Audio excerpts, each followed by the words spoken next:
And every morning she went with the child to the garden. So now they already have the child. And they go to a garden. We've talked about how this story is kind of about innocence and corruption. And that garden could be kind of like the Garden of Eden because it's Mm. filled with wild beasts.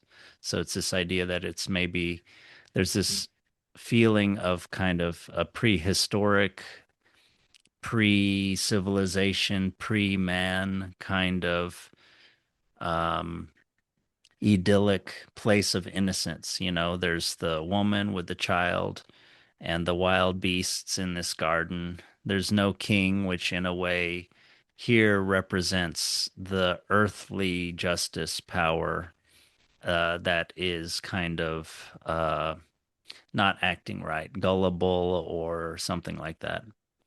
And to emphasize that theme of innocence in the garden, she bathes in this stream. So it's this idea of this cleanliness, this purity and innocence.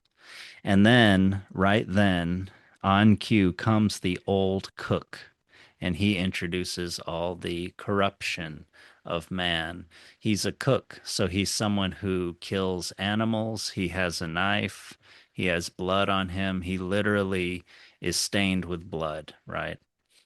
He is one that transforms, interestingly, which is like the son in the story.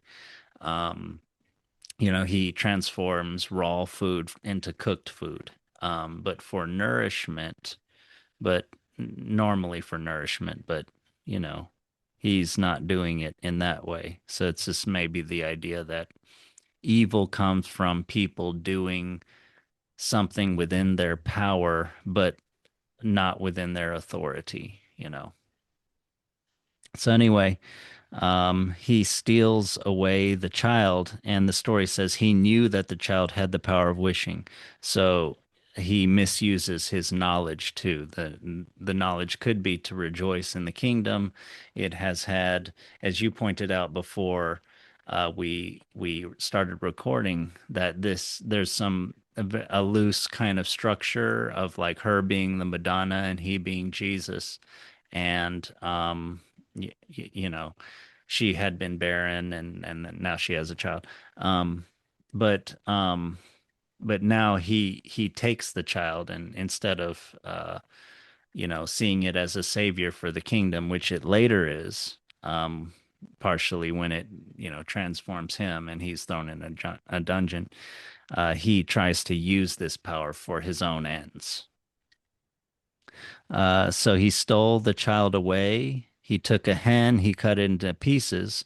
Again, he uses his own power for evil ends. He has access to the chicken. He knows how to cut the chicken, and he frames the queen with it. Frames the queen as like the she had let her son be taken by the wild beasts, which is interesting. The wild beasts are in the garden, so it's this idea that there's maybe a reflection of old mythology where she is like a Greek goddess that has some power over animals or something like that. But he corrupts that whole scene, right? And he blames the animals for taking the child and blames the queen for letting it happen. So he's trying to cast aspersions over this whole kind of scene.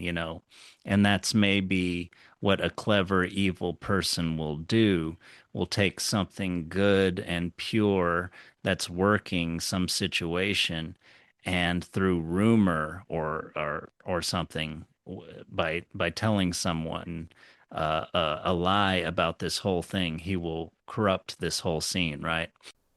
Please like and subscribe for more of our open minded content and comment below on your thoughts or questions about the story. Let us know if you'd like us to cover another stimulating story, and thank you for participating.